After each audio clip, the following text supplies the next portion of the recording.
Hello everybody, my name is Jannis, I'm from Germany and I love building Edison decks. In fact, it's more of an obsession, I must admit. And so I thought, hey, why not start my own little YouTube Yu-Gi-Oh! Edison channel and share some of the fun ideas I come up with over the last couple of months this year. And for my first video, I thought about going about excuse my English.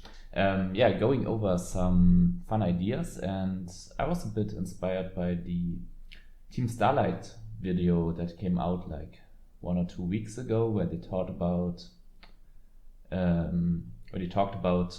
underrated cards, and I thought maybe I give some of my ideas to these cards. Obviously, these guys are better players than I am, but I think I built a fair share of jank decks, and I have some insight on some of the maybe not so explored options in Edison. And then I want to add on the list. I've read to the comments under the video, had a look what other people in the comments have come up with when talking about underrated cards, and then I added some of my own ideas.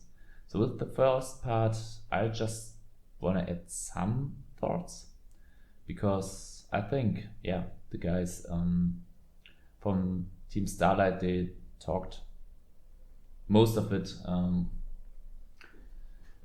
They talked enough about it, and if you're interested more in these cards, go check out their video. It's a great video. I found it to be a very good watch. Just have a look. I have the 25 cards they talked about here, and my opinion, Interdimensional Matter Transporter is a very underexplored card. Like they said, people are mainly trying to use it with Absolute Zero, but there are more applications. You can protect your boss monsters, maybe a Vanity's Fiend, or maybe a Starlight Dragon from a Chaos or from a Deep Prison, or maybe you want to protect your Machina Fortress from a Deep Prison, or maybe you just need your one monster to survive for one turn, so you can summon a tuner and synchro off the next turn. Or you want to dodge a brain control, which would open up your opponent's combo. So I think Interdimensional Matter Transporter, obviously the effect is very low effect, but it's so flexible, and I think that makes it kind of underexplored. Same as Forbidden Shadows. It's one of the few cards that can intercept or can be activated in the damage step, and therefore you can kind of attack a Raikou and then, or a hamster, then stop it from resolving its effect. So that's nice. It's also a nice tech card with Light and Darkness Dragon, because it will reset the attack of the Light and Darkness Dragon, pump it up to 3200, and after that it just goes back to 2800. So you have a fresh Light and Darkness Dragon. Horn of Heaven is something I like, and I've built a deck which resolves about spamming tokens, and there Horn of Heaven is a card that I discovered for myself a couple of months ago, and now gadget players have picked it up, and I think there are probably other decks that could make use of it. Maybe all the planned decks that are, or maybe even quick draw, that are spamming dandy tokens, like use the dandy token. Right, what else? I think that's basically Necrophase is a card I'm not that convinced about. I tried it out and it has some niche applications, but the fact that it's at 1, I think it hurts it. Like yes, Gold Sarcophagus and Allure of Darkness are the two big conversions you can get off Necrophase. But yeah, I mean, if you draw it and you have a Gold Sack, now you can't Gold Sack it anymore, then you have to wait for the Allure of Darkness, and unless you draw it, you cannot really do anything with this card. And I mean, you could use Cyber Valley with the third effect, I believe, but the third effect is not that good, so yeah, I'm not that convinced. Arcana Force Zero, the Fool, interesting in store-oriented decks. Gotta admit, I've messed around a little bit with store as well, because I wanted to see how store-proof Edison is. It's always interesting for me, because I've worked on my own TCG in the past, and yeah, I kind of want to understand what a game must, what components it needs to have for players to be able to combat style, or yeah, which cards and mechanics you can introduce and which ones you can't, because stall will take over once players figure out the best stall strategies. So that's always interesting for me. So I messed a little bit around with stall. Arcana Force Zero, it's just like a Spirit Reaper. It's like a Marshmallow without the burn effect.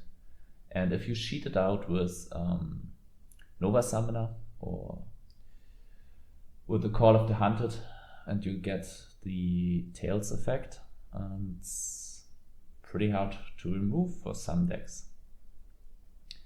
Yeah, I think that's mainly the cards I wanted to talk about and add some thoughts. So let's go on to the next next part, where I scroll to all the comments under the video and let's have a look what people were suggesting in the comments. We had Summon Limit, because decks like Gigavise or Dream Frogs, Combo Frogs, with them taking over and with them special summoning a lot during the turn, Summon Limit seems like a solution. In my opinion, sure, it hurts those decks, but your deck has to kind of be able to play under it as well, and I believe at times they can play around it a bit. Maybe not. Maybe it is a good card. I believe that maybe Power Filter should be a better floodgate if you want to stop those decks, but Summon Limit, it is a good suggestion, and it's it's worth a shot if your deck can facilitate it, if your deck doesn't special summon too much. It might be the new tech card to go for. Then Card Guard is a card I would have added to this list myself if it wasn't in the comments already. I think first of all it comes down as a 1900 beat stick, and then for those of you who don't know this card and how it works, it's basically like a breaker. You get a spell counter, it gets 300 bonus attacks, and then you can remove the spell counter for an effect. And for Card Guard, you move the spell counter to one of your open cards, your face-up cards, and the first time this card would then be destroyed. It's not destroyed, but the counter is removed. And I think that's pretty effective if you use floodgates, like, I don't know, maybe for the side deck you have Light Imprisoning Mirror or Royal Oppression, or you use Grave of the Super Ancient, you use, I don't know, whatever you use, floodgates, maybe even Jinzo or how's it called, Vanity's Fiend, can protect all of them, and even after that it's 1/6 attack is still okay. With the counter 1/9, it's a great stat line for a normal summon. I'm with the commenter who suggested this card. It's good and underrated. Copycat, interesting as well. I think it came up in the debate with Black Garden, in combination with Black Garden, because I think how it works, it's copycat hits the field, its attack gets reduced by 800, so nothing happens because it's at 0, and then you choose a monster and get the 80k, and it's the original 80k, so even if the attack of the opposing monster is already reduced, you still get something out of it. So same with Megamorph. And I think Megamorph is an underrated card as well. It came up in the context of Black Garden because, again, the attack becomes double its original attack, so Black Garden effect will completely be ignored. But I think even outside of, like, if you want to build a Black Garden deck, sure, you can consider Megamorph. I don't think that it's worth it from this interaction alone. But you can also just use it in other decks, and maybe with Upstart Goblins make it live immediately. Like if you Upstart Goblin have a Megamorph in your starting hand, your life points are already lower than your opponents, and doubling the attack of something is can be quite a lot. Like if your opponent has Titanial, all you need is a monster with at least 1500 attack, and you can beat over it. And maybe you can even go for OTKs if you, I don't know,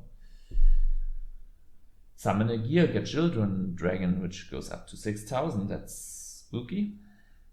But let's move on. Galandu, I think it was mentioned with a kind of force 0, that it's another monster that can't be destroyed, can be used with Christia. You can use it as 2 tributes. I think it's fair enough. I think Ragnar played it in a bigger online tournament, if I'm not mistaken. He played a fairy deck that used Galandu. So I think there's potential with this card. Which card I like even more is the End of Anubis. I think the End of Anubis is a great floodgate, and I think, in my opinion, Frog Monarchs, they should consider cards like the End of Anubis, because it's just 1 tribute, so it's the same effort to get it into play like playing a Chaos. And okay, it shuts off your own Treeborn Frog. That's a bit unfortunate, but other than that, I don't know, it should turn off, for example, Drill Warrior, it should turn off Vayu, it should turn off Battle Recruiters. It's a lot of cards. Pot of Avarice, like every deck. Giga Plant, I think even Supervise. So most meta decks, they use their graveyard a lot and they target a lot and move cards from the graveyard around. So the End of Anubis is a great floodgate in that regard. And decks that play Chaos and can have ways to cheat, or not cheat out Chaos, but to facilitate Chaos Tribute Summons, they could consider the End of Anubis as well, depending on how much they shut themselves out with the floodgate effect, because it's not one-sided. It's all cards and effects. What else do we have? Jinso, I think same deal. I think maybe it was the same commenter as well. Tribute something, get a Jinso. It's a good floodgate. Like if your deck doesn't need traps, you can and it can facilitate a Chaos. I think Jinso is worth a shot. Can be great against trap heavy decks like, I don't know, Black Wings, Gladiator Beasts. Also, it's a good anti-jank card. People want to hit you with some kind of burn, stall, whatever. Jinso is always a pain for them to deal with. Yes. Dark Illusion was another card that was mentioned. I think Dark Illusion, people tried this out, and yeah, it wasn't able to establish itself, so I haven't messed with this card too much, and I believe since people have played it in, I think, Bio Turbo, in Black Wings, I'm not sure. Yeah, I remember this card from some tournament deck lists. People are not playing it anymore. I think there's a reason for that. Yeah, it hasn't taken over, so. Next card, United We Stand. It's an interesting card. It's an equip spell that increases the attack and nothing else, just like Megamorph. I think it's harder to facilitate because you want your deck to be built around really profiting of this, but then it's a one-off, so I don't know. And to be fair, same goes for Megamorph. It's also a one-off, it's limited to one. I think the idea here was to combine it with the Spell Striker, which was an underrated card named in the Starlight video. Team Starlight. So yeah, if you have a monster that can attack the life points of your opponent directly, maybe even if you, I don't know, set up a big frog board, get a Uni-Frog, equip United We Stand with 4 monsters, this is 2800 direct attack. With 5 monsters, it's it's over 4000. So that can be scary, but I don't know if it's worth it. Next card suggested was Summoner's Art to facilitate, I think the card's name was Common Charity. And yes, I'm not too convinced of the concept because you need to play vanillas. And yeah, they will always be bricks. Like you want to discard them for Common Charity most of the time and nothing else, and if you have them in hand and you don't have the Common Charity, that's a problem. Then if you play Summoner's Art, you have to play enough targets for the Summoner Art, which means you introduce even more bricks into your deck. It's an idea for a draw engine, that's for sure, but I'm not too convinced of how well it would a deck with this draw engine would work out if you add Summoner's Art. I don't know, maybe someone can prove me wrong here, and I'm totally open. I wouldn't be surprised if someone can make it work, but personally I think it could be hard. Next card mentioned is Elemental Hero Bubbleman, and yeah, it always sounds really, really appealing to me, like special. Yeah, is it special summon? Yes, it is. Special summon Elemental Hero Bubbleman and draw 2 cards, but it's so situational. And then also, if you want to profit of this free special summon, you kind of want to have cards before that you can use to like tribute summon it or summon a tuner. So I don't know.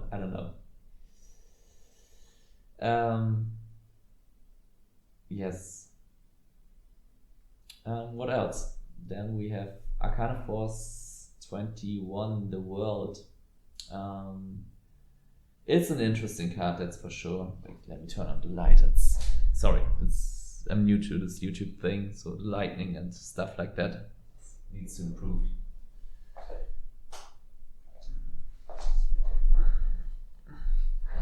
My face is still very overlighted. Is that the word in English? I don't know. Yes, back to Arcana Force 21. It's a scary card because it allows you to skip your opponent's turn, and if you find a way to loop it, I think the idea here was with Level Eater, then yeah, you kind of win on the spot. It's like OTK, but not really OTK. It's just that you're skipping all your opponent's turns and just play until you've won. But yeah, I think it's hard to facilitate because it also depends on the coin flip, and if you get the coin flip. Like, if there wasn't the coin flip, I think this card would be really good and could be broken. But yeah, so you have to find a way to sheet it out on the field, have 2 monsters you can tribute, and facilitate 2 tributes every turn, so which is already kinda hard. But then if you sheet it out with a plan to get 2 monsters, it's only 50%, and 50% it's was a total waste of time. So I don't think this card can be broken, and I think that's a good thing for the game, because it would be kind of toxic. Next card on the list was Morphtronic Borden, and here the suggestion was, I forgot how the trap card was called. There was a trap card in the underrated cards from the Team Starlight video, which changes the attack and defense of all monsters permanently. So the idea was to do this with Morphtronic Borden, and then you can attack directly. And I think there are other cards which would profit from this interaction, like Submarine Roid is the name, I guess. So yeah, it doesn't have to be Morphtronic Borden, but it's a card that can make use of it. But then again, if you have a second Morphtronic with more attack, it can already attack with Morphtronic on the board. Has to be in attack mode, though it's 500, so yeah, maybe there is something, but to be fair, I don't think that's you shouldn't like build around that to happen, because in the end of the day it's also just damage, and you wanna do more with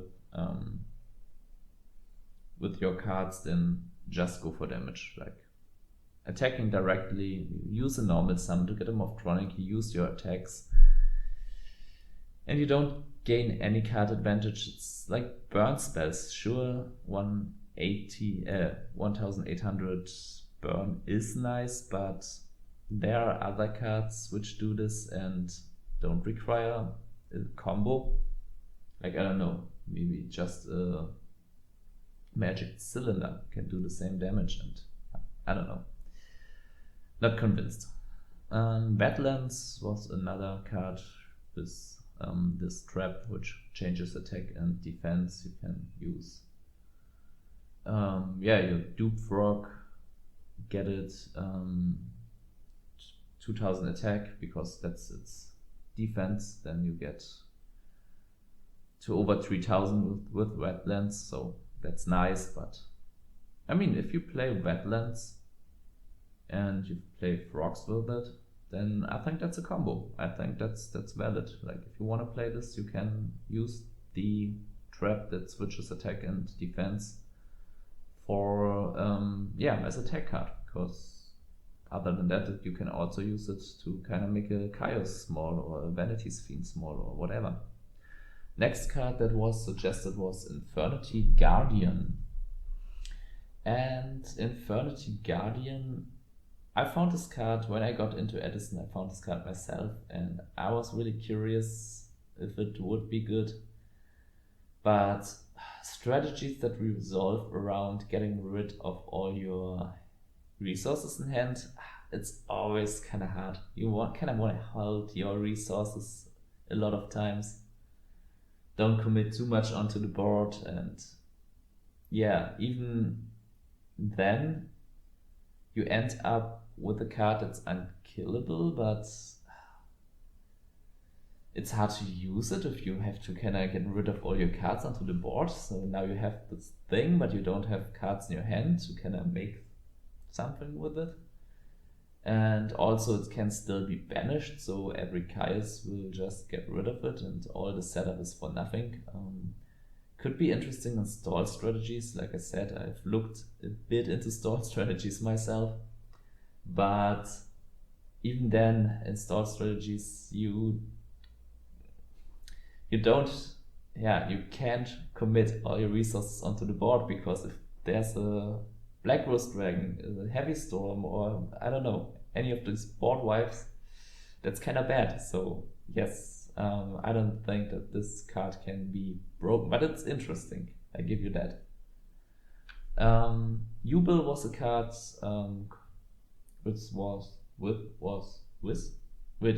sorry, my English, hard language. No, it's not. It's an easy language, but I don't speak English regularly.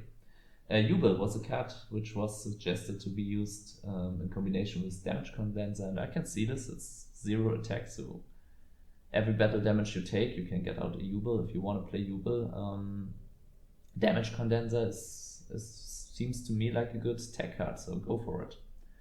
Last but not least, Chain Disappearance. And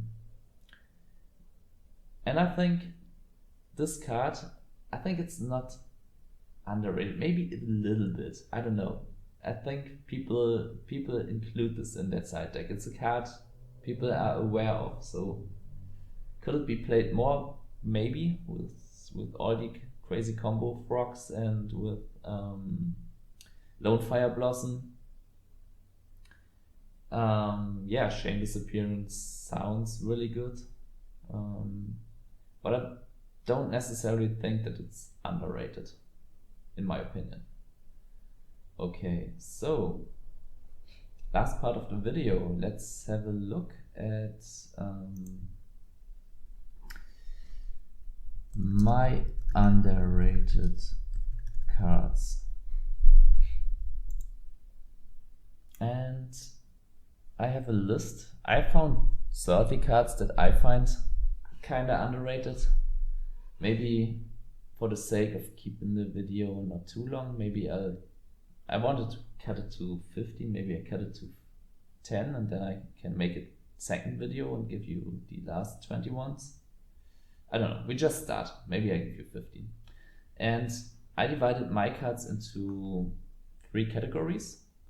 First off, cards I think which can be good tech cards in existing decks, like many decks could play them. Then cards for the side deck, which are good for specific matchups, like Summoning Limit, which somebody suggested for the big combo special summoning decks. And this third category is cards which I think could make new decks, like are underexplored, have potential. Probably most of the cards are just good enough for some jank decks or some rogue tier at best, but I'm sure that there are still new decks to be discovered in Edison, like the Gigabyte deck. It's kind of new. When I started playing Edison about 2 years ago, there were a lot of decks did not exist back then. Like Amaryllis Burn was just invented. Machina Control is a new deck since then. Dream Frogs, Combo Frogs. What is it called? Yeah,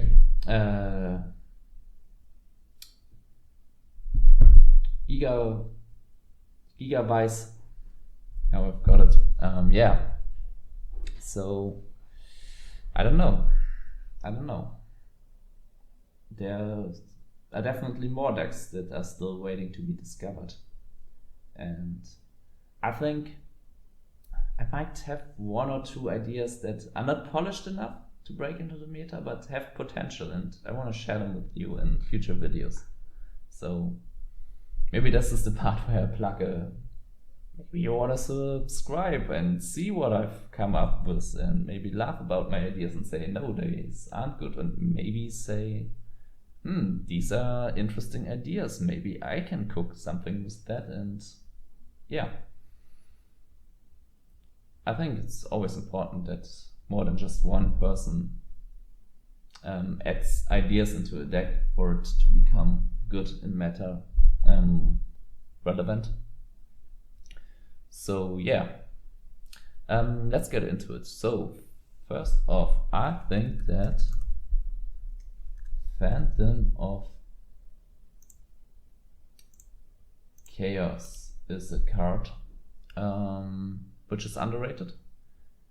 At the moment it's mostly exclusively played in Norleras decks, where it's used to copy the effect of Norleras, blow up the field and the hand of both players, and then you probably have better draws and have graveyard setup to win.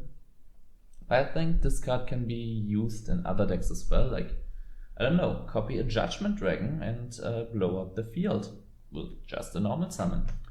Or copy a Dark Arm Dragon and just blow up your opponent's field. Like, even if you have 8 Dark Monsters in graveyard, copy the Dark Arm Dragon, banish all 7, destroy 7 cards. Yeah, I think there are other cards which are kind of useful to copy the effect of. Yeah, it doesn't even always have to be like Nordea's cards, which are kind of, for example, hard to summon and therefore they have a good effect, and you kind of cheat the effect out with Phantom of Chaos. But yeah, or maybe, I don't know, you build a Diamond Dude deck and you want to use the effect of Diamond Dude once more, or you build a Fusion deck and you need a specific name because, or is it? No. I'm lying. It doesn't copy the name. That's one thing it doesn't do. Yeah, but even, I don't know, copy a Brian deck from your graveyard, bounce something. Or a Dark End Dragon, destroy something. Or just get big attack points, run over something. I think Phantom of Chaos could be used a little bit more in some decks. So next card. So this is a tech card. Let's go with another tech card. It's Messenger of Peace, and I think Swords of Revealing Lights. I saw them in the comments as well, and I think I've forgotten to include them in the other list. So let's talk for a second about Swords of Revealing Light and then about Messenger of Peace. Swords of Revealing Light, protect you 3 turns from your opponent's attacks, and the idea is you kind of gather your cards for your big combo and then you push through. Problem is your opponent will also gather resources in that time, so it's a bit risky, but you can attack him like on turn 2 or 3 when he can't attack yet, or he commits a resource to get rid of the Sword of Light. So I don't know, but I think if you say that Sword of Lights is the card to consider, you should also consider Messenger of Peace, because it stops all the big attackers as well, and you can turn it off whenever you want. Downside, your monsters can't attack either, but if you're on the phase of, I want to gather resources, you're probably not on the offense anyway, and whenever you want to go on the offense, just don't pay the 100 life points. Also, I think this card could be good in decks which facilitates monsters that want to attack with lower attack. Like, I don't know, maybe get your Unifrog to attack for 1, 2, or 3 turns safely and being safe of, I don't know, you face Hero Beat, be safe of the Stratus and the Neo Ilias and what else. So I think Messenger of Peace, just stops your opponent from attacking as long as you want. It stops you from attacking, doesn't stop every monster, but you can turn it off whenever you want, and some decks really don't like it. Like, I think Gigaverse. What can they do about it? They can synchro into Brionac and bounce it, but then it will come back. But they can attack for this turn, or they have to draw their heavy or their MST, maybe side a Dust Tornado. But if you side Messenger of Peace, if they aren't expecting it, I don't know. I think it's an interesting card. So, so this is kind of a tech card, kind of a side deck card. Let's go with the true sideboard card in my opinion, which is Hero's Rule 2. Negate the activation of a spell, trap, or effect. Monsters affect the target's cards in the graveyard and destroy it. So it's a little bit similar to the one card, what was it called? The Burning End, I believe, which was suggested by Team Starlight wrote. Team Starlight? It's just Team Starlight, sorry. Because that card you activate it when your opponent targets something, and then you banish all monsters from both graveyards. But Hero's Rule 2 yeah, it kind of, you don't have to banish your own monsters. That's the upside.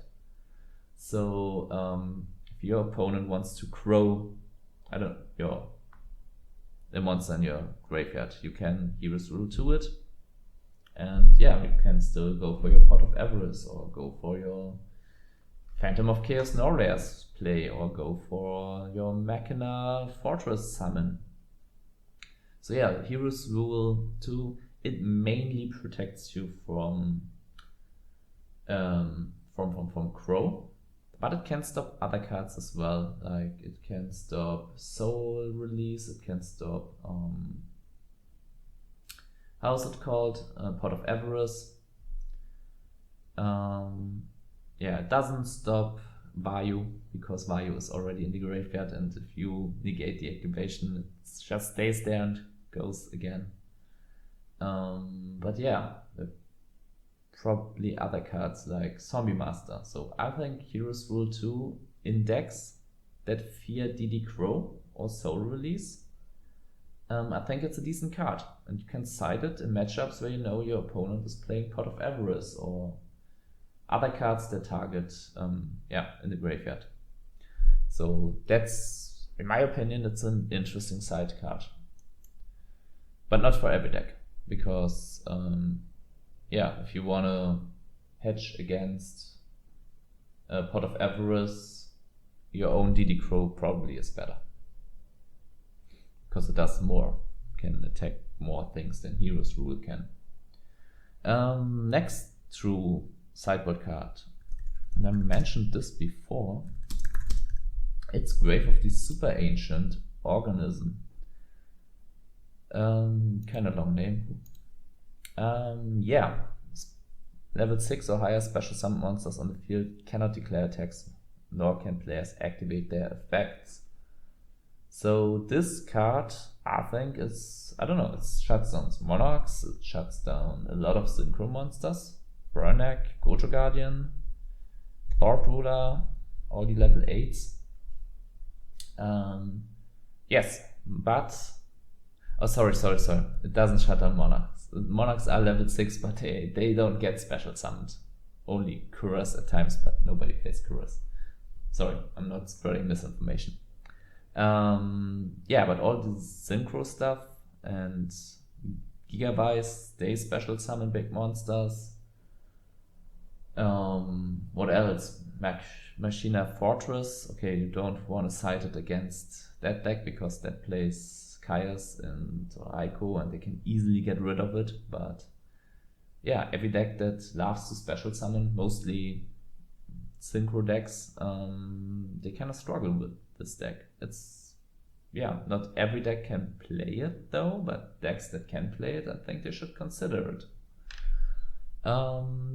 Let's move on with the cards I think could spawn new decks. Now I'm typing in decks. But Solidarity. I think Solidarity is a very annoying card to face in the right decks. Like gadgets, I've built a Solidarity gadget deck before. It was cool, like 2 years ago. It wasn't as good as the ones that are now dominating tournaments. I just had the idea, and didn't have the ability to polish it. But Solidarity, it's a good card, and I think there could be more decks that could use it. I think you kind of want to go for more like stall strategy, maybe decks like Grave of the Super Ancient and Solidarity. Like if your opponent can't really special summon and use big monsters, and your small monsters, they all become big. Like once a monster with 1/8 attack, it just goes up to 2/6, which is scary. And I think there are quite a few types you could try this out with.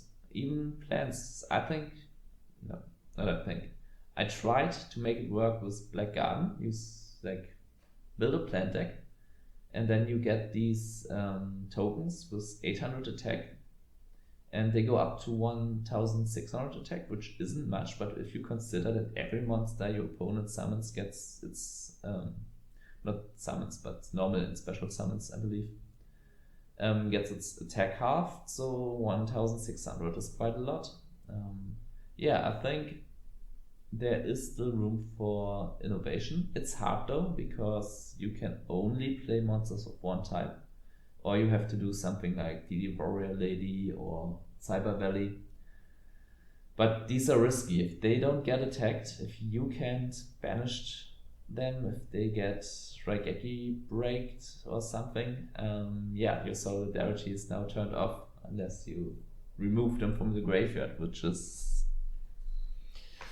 yeah, which is really annoying to do. So yeah, solidarity, yeah, I think in kind of more like stun oriented decks which just want to play their small guys, you can also couple this with the virus cards, like play dark monsters with 1200 or more attack, and you have a live deck devastation virus. And if you have dark monsters with at least 1700 attack, you make even the Eradicator virus live. So yeah, Solidarity, I think it's a card which could spawn a new meta deck. Maybe not a tier 1, tier 0, whatever deck, but maybe something in tier 2, tier 3. I think there's room for innovation. Another card which I believe could spawn new decks is Reasoning. Maybe not new decks per se, but I think what is really interesting about Reasoning is that you can get spells and traps into the grave.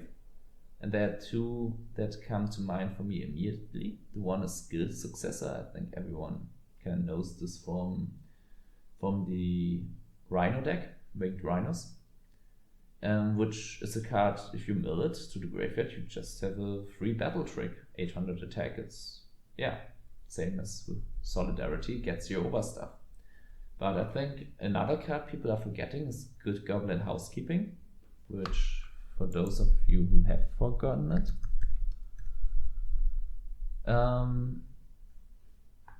it allows you to draw one card plus the number of Good Goblin Housekeeping cards in your graveyard, and then you have to shuffle one card from your hand. No, you don't have to shuffle it back, but you have to return it to the bottom of your deck. So if you have already milled one Good Goblin Housekeeping, it's you draw two and shuffle one back. I think that's a good deal for a card, especially in decks that maybe play bricks. Maybe you even have cards that you prefer to be in the deck, and you want to cheat them out with, I don't know, Battle Recruiters or some.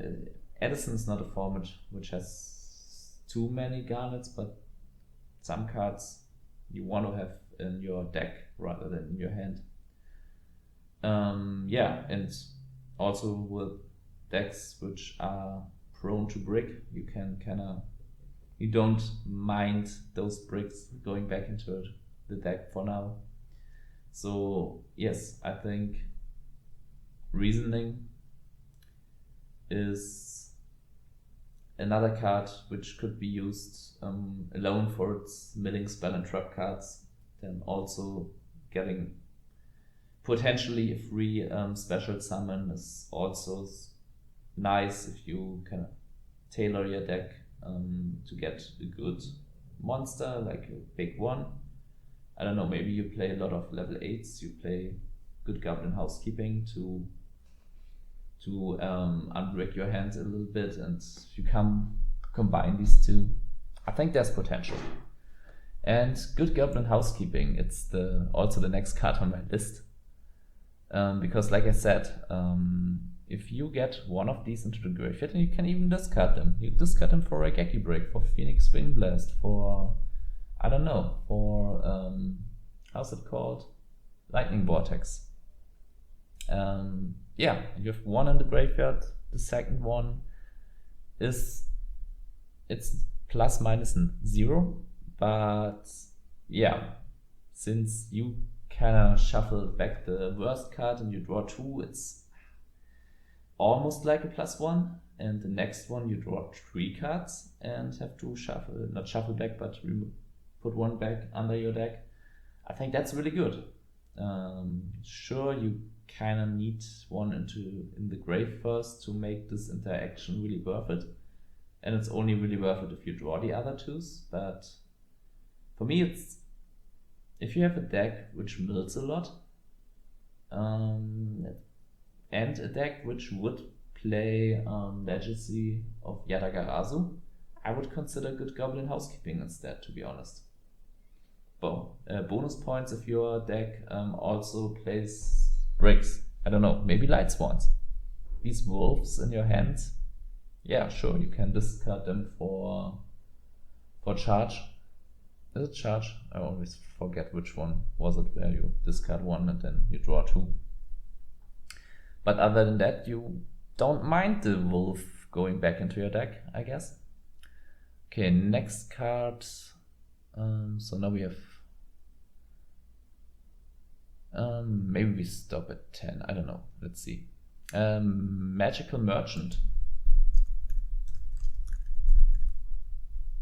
I think this card is tricky because it's like for me it's kind of like Raikou. Like Raikou gets attacked, it pops a card, so that's a ±0, and this card gets attacked and you draw a card, so you kind of get a +1 after it's destroyed, the same way Raikou gets a +1.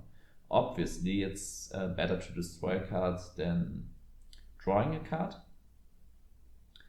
but Magical Merchant, it will always draw a spell or a trap and activate monsters.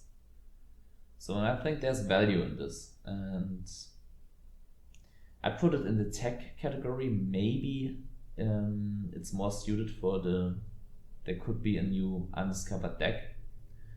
I tried Magical Merchant decks in Monster Mash, and in Monster Mash, if you get off a Magical Merchant mill, it's amazing, because you only have like 1, 2, 3 spell or traps, and you can, yeah, I don't know, if you need a specific spell card, you will get this from Merchant. You can just put 3 copies of it in, or 2 copies, then you mill a lot and then you get a card, and it's amazing. And I built one very funny but very inconsistent deck with this concept: Monster Mash, Magical Merchant, Recurring Nightmare, Phantom of Chaos. And you just dump your whole deck into the graveyard, and that's enough to win the game at times. But then you have to play Monster Mash, which is a bit inconsistent, and has problems with certain floodgates. So there are problems, but there's also potential, and I don't know, maybe someone is able to unlock a little bit more potential for Magical Merchant. Moving on. Okay, now we are back in the side deck category, where we got King Tiger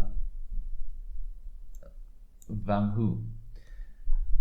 Kind of like Power Filter, and maybe I should have included Power Filter here because I don't think it's on my list. Maybe we put these two together. This one doesn't allow your opponent to special summon monsters with 1000 or less attack. This one doesn't. Okay, it allows your opponent to summon monsters with 1/4 or less attack, but it destroys them right away. So I think King Tiger in this meta, it's kinda maybe even better because it stops Lone Fire. And I just realized Power Filter only stops special summons, because earlier in the video I said instead of summoning limit, Power Filter would deal with plants and frogs, but it only really deals with frogs. Yeah, sure, it stops these dandy tokens from going up, but it doesn't stop Lone Fire. So yeah, I was wrong in that regard. And King Tiger Vangu. Let's talk about him because he's the guy on my list. And I think he can be annoying to face for some decks. Like stops Treeborn, stops Dandy Tokens, stops Lonefire Blossom, stops I think Bestiary is it 1-4 as well? No, it's 1-5. Okay, it doesn't stop then, but it stops more Milo at least. But yeah, side deck card, I think it's useful for plant matchups because it stops Lonefire and Dandy Tokens. It's good for frogs because all these frogs have lower attack. Yeah, so I think King Tiger Vangu, if your deck doesn't really wants to summon small monsters, go for it. And you don't, and obviously deck Devastation Virus, das was King Tiger Vangu does, but better. But if your deck can play the virus cards, King Tiger is also a nice option. Okay, next up we got Brain Golem. And this is for me kind of similar to the End of Anubis, which we had in the other category of comments, comment suggestions. Brain Golem is, yeah, another card if you can facilitate 3-bit summons and your deck, I don't know, maybe your local or the tournament where you go to, you expect people to play a lot of Light Swans, or your deck struggles with Light Swans or with Fairies, or I think these are the two light focus decks, maybe Hero Beat, but yeah. Yeah, Brain Golem. Unfortunately, it doesn't negate Honest. That's a shame. But yeah, kind of shuts down all the Light Swan effects. And 2500 attack. It's a lot. Gets you over a lot of stuff. What else do we have? DNA Surgery. Okay, and I gotta be honest, I don't know about this card. I think there's potential. I truly do. But I'm not sure. If you, it's all or nothing. Either you can't really make this card work and you don't find a way, or you find something and build something completely new, which is completely new and creative, and people are like, wow, I never thought about this. Like, my idea is, I don't know, for the plant decks, they kind of need plant monsters on the field. DNA Surgery and make them all machines, and suddenly your opponent can't really use the super solar nutrients or the lone fire or whatever.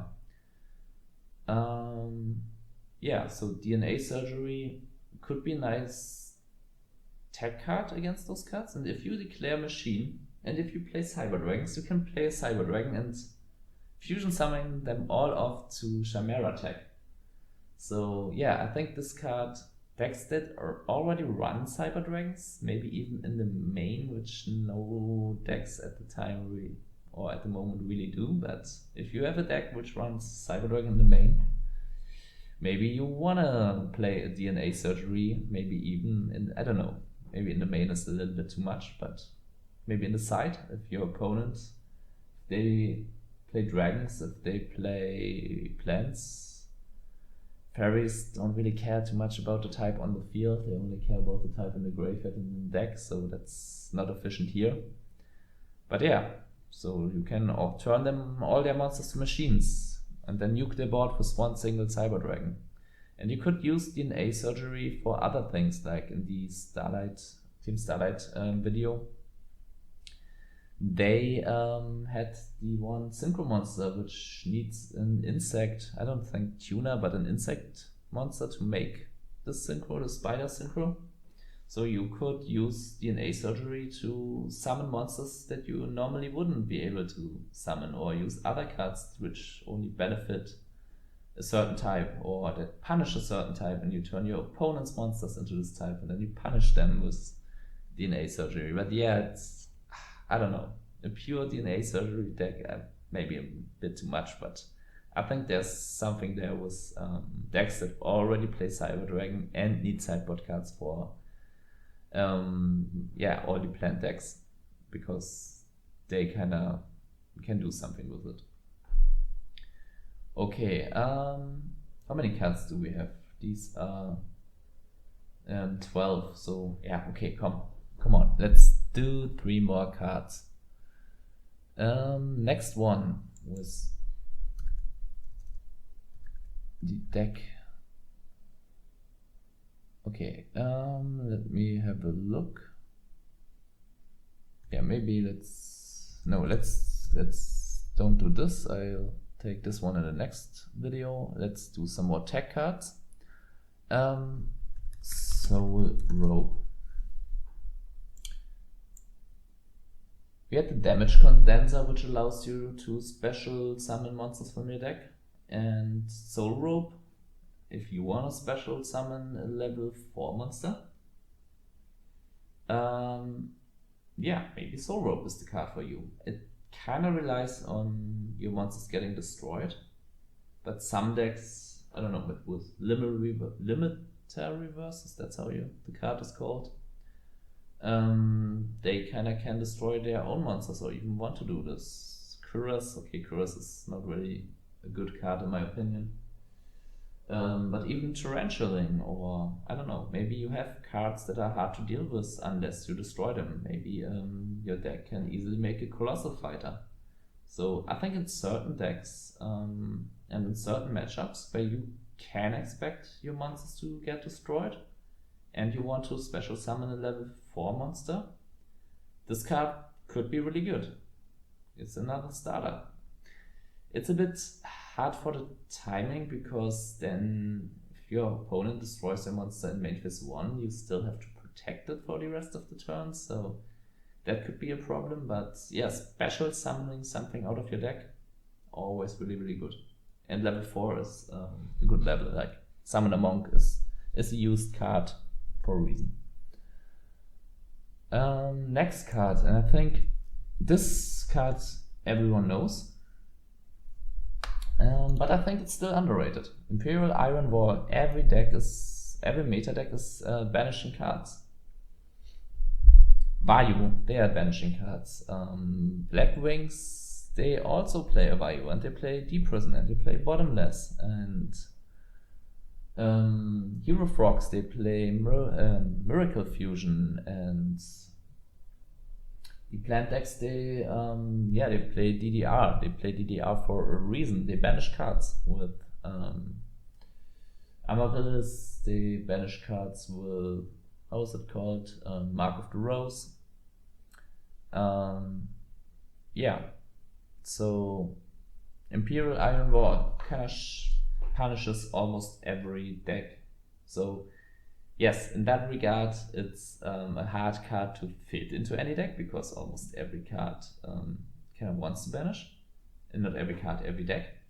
But if you have a deck that can do it, that's a really, really good card in my opinion. Especially if you have cards that you don't want to have banished. Like I invented a Machina deck, and my opponents always wanna banish Machina Fortress, and it really sucks if you commit resources to special summon a Fortress and then it just gets Deep Prisoned. But no, oftentimes I don't even attack, because Deep Prison would be devastating. But if I have an Imperial Iron Wall, I just can attack, and then I flip it, and then the Deep Prison went for nothing. And it feels really good, and I hit over their monsters, and so I have a +2 from this interaction alone. So yeah, Imperial Iron Wall, it's a good card in my opinion. So, and the last card, let's end with the card, which could be a bit controversial, but because I know a lot of people don't really like this card, and I can see why. I think Skill Drain is a really interesting card, because shutting off effects, and the idea that you shut off your own effects and you have monsters switch big stat lines, for example, and then they lose their bad effects. It's a cool concept for a TCG. But skill drain, it is really toxic. Let's don't beat around the bush. And I think it's underrated right now. I think more decks could play it than decks are playing it right now. If your deck can special summon easily a big beater, and your opponent relies on their monster effects to do their plays, like, I don't know, they wanna Deep Sea Diva make synchro plays to summon Brionek and remove your monsters, or whatever they want to do. With skill drain, if you have the biggest monster, if they aren't a deck that's too trap heavy but really focused on monster effects, skill drain is really toxic and it's really hard to break a board, which is established when your monster effects are turned off. So yeah, I think skill drain is an underrated card. It could maybe even in, I don't know, maybe it could even be played in the Gigaverse deck, because I still think, okay, all your combos get turned off, but if you just summon a Lone Fire works under skill drain, get a Titanial, and Titanial can even be used if you have another big beater on the field. Maybe you established a big synchro monster beforehand. Titanial can also still be used under skill drain to protect skill drain from an MST, and if you have the established board, your opponent isn't too heavy on spot removal in form of spell and trap cards, what are they gonna do? You just beat them down. So yeah, and also there are a lot of cards that are functioning under skill drain, like battle recruiters are working. Like, I think Zombies is a deck which could make more use of skill drain. It's also, skill drain is a really good card against frogs, against frog monarchs. And most of the decks don't like skill drain. Gladiator beasts, they can tag out under skill drain, or you flip it up when they tagged out.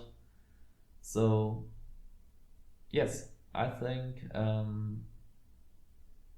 more decks can play skill drain than one would think. And okay, are these 15 cards? I think they are. So